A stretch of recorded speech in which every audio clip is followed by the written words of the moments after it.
All right. So show us how you go about tying one of your, basic tautog Blackfish rigs. All right, like I said before, everybody's got their own little recipe between crabs or rigs. I use 80-pound mono, clear.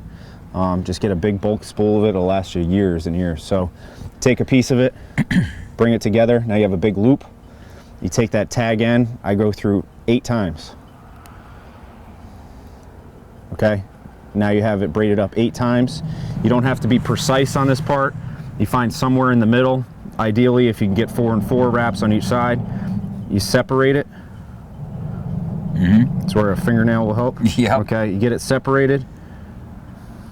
You pull that main piece back through.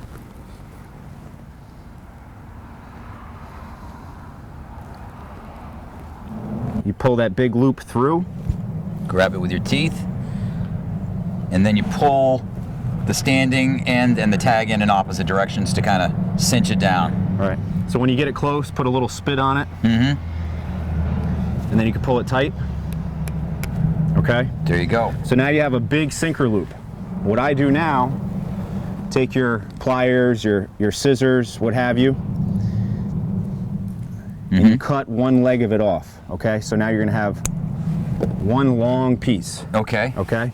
So now you have a piece for your dropper loop, a piece for your main line, and then this is going to be the piece you're going to snell your hook to. Okay. And you can see it's perfectly offset like that. So now you take your 5.0 owner SSW cutting point,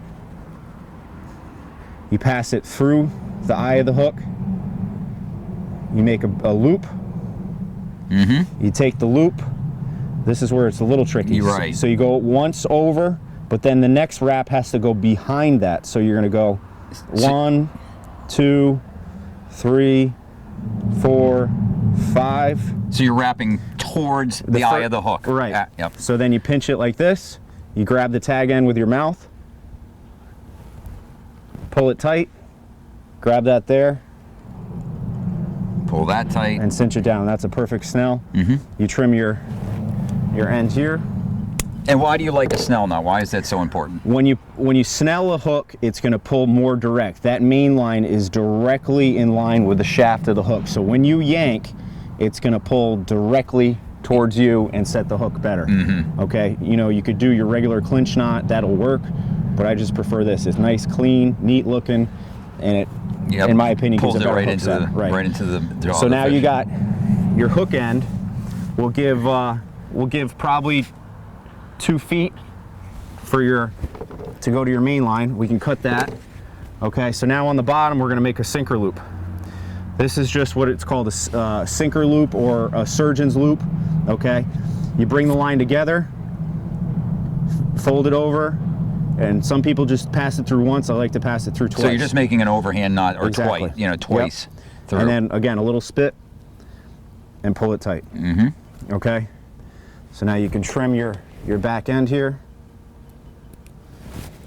So basically you have your main line's going to go up to a barrel swivel here. Yep. Your sinker loop here. And then you got your dropper. And that's where your hook with your bait is going to go. So your sinker's going to sit hard on the bottom there. Your bait's over there, and this goes up to you at the rod. Gotcha.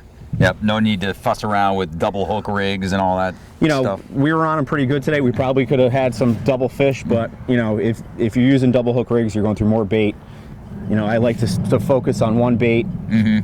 Sometimes there's the time and place for a double hook rig, but I prefer the single. And now you like to make up a bunch of these before you get on the water, so you're not out there, wasting time. Suddenly, you're like, oh no, I got no rigs, and you're just in there trying with cold fingers trying to. If we got in that flurry like we did today, you pulled up your 10-pound fish. If I broke one off and I didn't have either another rod ready or a dozen tied rigs in my bag, you're just wasting that time. By the time you get it back down, you may have missed the flurry. So prepare yourself. Yeah, being prepared between having crabs cut, your rigs tied, backup rods ready to go. If you're gonna spend the money, the time to do it, and a backup anchor. And a backup anchor.